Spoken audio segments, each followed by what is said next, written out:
ये ऐसी बातें हैं कि जन्म जन्मों से इस समझ में नहीं आ रही है और आवे तो बहुत सरल है। कई जन्म हो धर ले में तफसी बन जावे तो समझ में नहीं आवे। कई जन्म हजारों ने लाखों जन्म तीर्थ में फिरे तो भी समझ में नहीं आएगी, आ गई तो अभी आ जाएगी। इसलिए आपको साहिब की वाणी को सुनो। वो क्या कहते हैं, सत संदेश गुरु मोही दीना, ते जन होय तहाई को चीना। कहे कबीर ये वस्तु अपारा, वचन पे ध्यान दो। कहते हैं कि ये वस्तु अपार है, उसको पाने के बाद में आपको मरने का डर ही नहीं रहेगा। उसको पाने के बाद में और कोई पाने की चीज ही बाकी नहीं रहेगी। सब कुछ आपको मिल गया अगर वो वस्तु मिल गई।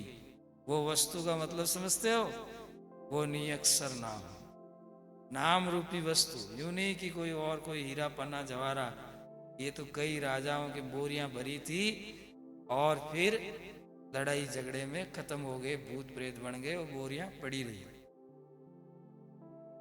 क्या कहते हैं, कहे कबीर सा है निज वस्तु अपारा, ताही वस्तु के उतरे पारा। मूल मंत्र सब मत के बूझे, अगम अगोचर तब कछु सूझे। ध्यान दीजिए, ये इंद्रियों का विषय नहीं है, इंद्रियों का विषय नहीं है, इंद्रियों से परे का विषय है। गोचर नाम इंद्रियां, इंद्रियों से परे अगोचर। अगम का मतलब 3 लोक 14 भवन, किस ब्रह्मांड से बाहर,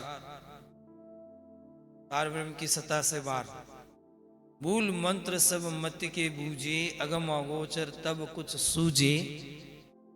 जो जो वस्तु दृष्टि में आवे, सो वस्तु को काल धरि खावे। अब देखो, आपने जिंदगी भर जो आंखों से देखा उन सबको काल खा जाएगा। जो आंखों से दिखाई दी वो सब काल की वस्तु है। अब आप निर्णय करो, मोबाइल में फोन में कितने देखते हो ये भी काल ही है। आपको क्या देखना है, अंतर्मुखी होना है और अजर नाम को जानना है, आदि नाम को जानना है। जो जो वस्तु दृष्टि में आवे, सोई वस्तु काल धर खावे।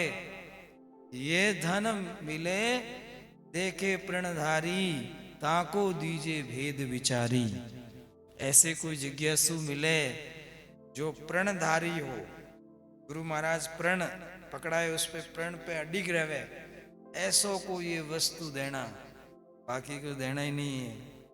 कहना भाई हम तो खुद भी जो है गुरु की आज्ञा बिना कुछ नहीं कह सकते। अब देखो, साहब ने कितनी बात कही कि ऐसी वस्तु किसी को बताना ही नहीं भाई। क्यों नहीं बताना? एक बार तो साहब कहे कि भाई सबको ज्ञान देता हूँ, सबको उपदेश सुनाता हूँ, जो सबको नाम सुनाविए जो आवे तुम पास, शब्द हमारा सत्य है दृढ़ रखना विश्वास। एक साकी में तो ये कहा, और फिर यहाँ धर्मीदास जी को कहते हैं कि हर एक को मत देना। तो वो कौन सा ज्ञान देने की बात?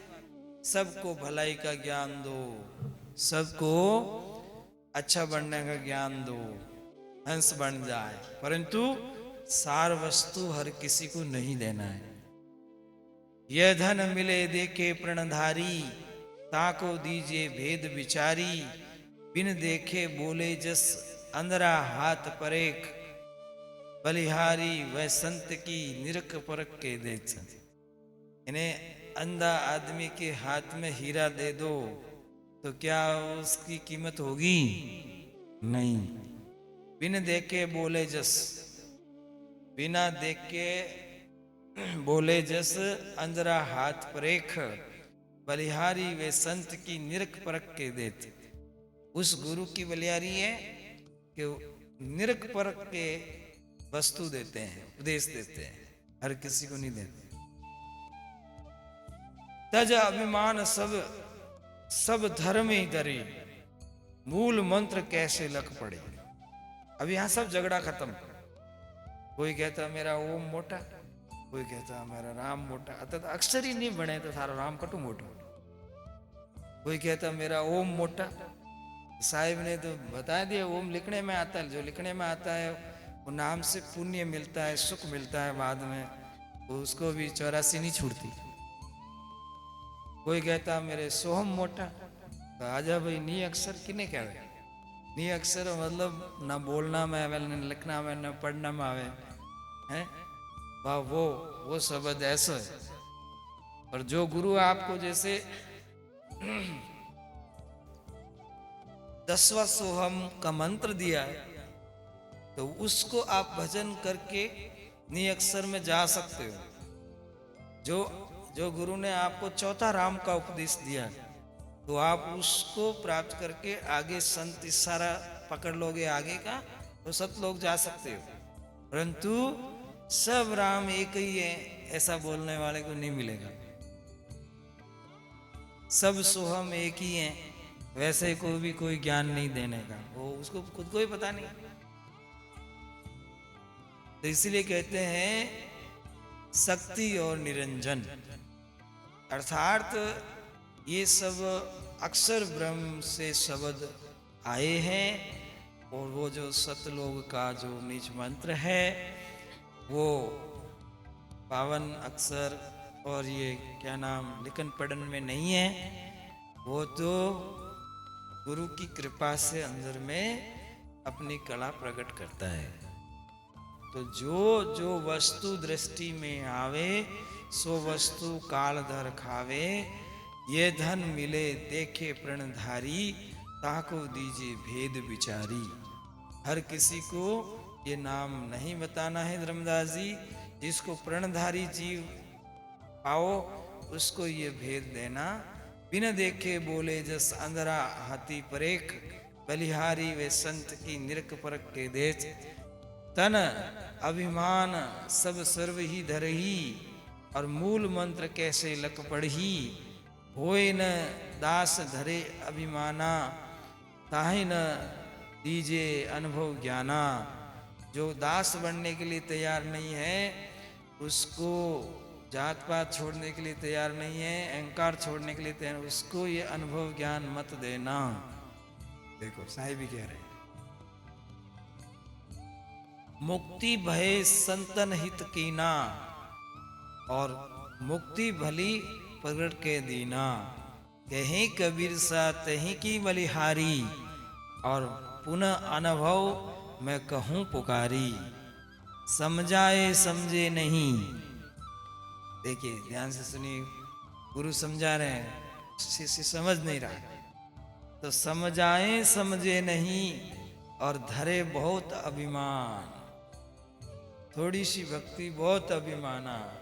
दुनिया ने राम को खिलौना जाना, अर्थात कुछ होता है नहीं, थोड़ी सी भक्ति बहुत अभिमाना। थोड़ा बहुत कुछ हो गया, अरे मैंने तो ऐसे भजन किया, यूं किया, वो किया, यूं करने लगे। तो थोड़ा सा भक्ति बहुत अभिमाना। पुनः अनुभव कहूं पुकारी। समझाए समझे नहीं, धरे बहुत अभिमान।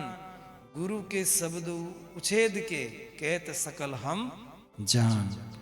गुरु के शब्द उच्छेद देवे, आज्ञा मेट देवे, और कह के मैं सब कुछ जानता हूं, वो काल का दूत है। वो खुद भी डूबेगा, दूसरों को भी ले जाके डुबोएगा। जो गुरु का सही आज्ञाकारी शिष्य नहीं है, उसके पास वो सार वस्तु नहीं टिकती है। कहते हैं समझ आए समझे नहीं, धरे बहुत अभिमान। गुरु के शब्द उच्छेद के, कहत सकल हम जान। बोले वचन बहुत विस्तारा, और आदि नाम बिन घट अंधियारा। रात दिन कथा करेगा, बोलेगा, कई तरह की बातें समझाएगा, पर जब तक आदि नाम नहीं उसके पास होगा, जब तक उसके घट का अंधियारा जाने वाला नहीं। पुरुषन चीने फिरे भुलाना, पुरुषन चीने फिरे भुलाना। निश्चय पड़े सो नरक निदाना। मनगढ़ित ज्ञान कह करके अपने चेलों को खुश करे, तो निश्चय नरक में पड़ता है। एक नाम बिन पार न पावे, मिथ्या प्राणी जन्म गमावे। देख पड़े सोई सब भाषा, और कहने की है अभिलाषा। जाकर सज घट करे समाही, ताते साधु दे लखाई।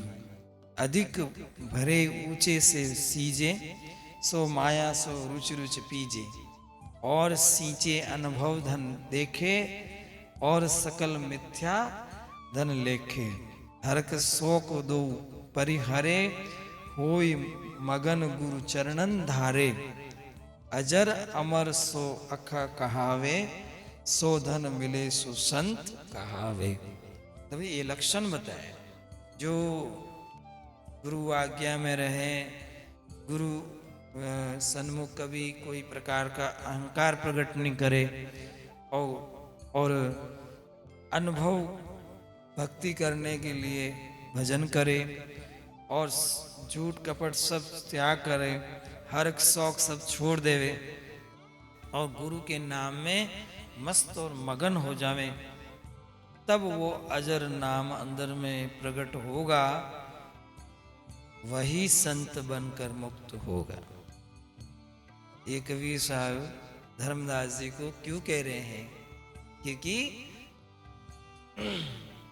ये जो सत्य नाम है, ये जो सार शब्द है, ये सबसे बड़ा धन है। और जिसको प्राप्त करना है, पहले वो अपना सुधार करें। बिना सुधार किए तो आप जानते हैं, आप जैसे घी लाने के लिए जाओ और बर्तन गंदा हो तो घी डालेंगे तो घी गंदा होगा कि नहीं होगा? इसी प्रकार से ये धन पूंजी गुरु की, भाग बड़े जिन पाए, कहीं कबीर सा आए ने टोटा, और नित खर्चे और खाए। ये है गुरु की पूंजी, और इसको नित खर्चो और नित आनंदित हो जाओ। खाओ का मतलब आप अपने काम में लो, और टोटा कबू न होए। उसको कभी भी टोटा नहीं होगा, ना घर में टोटा होगा, ना बाहर टोटा होगा, सब टोटा भाग जाएगा, कोई टोटा ही नहीं है। तो जिधर भी उसका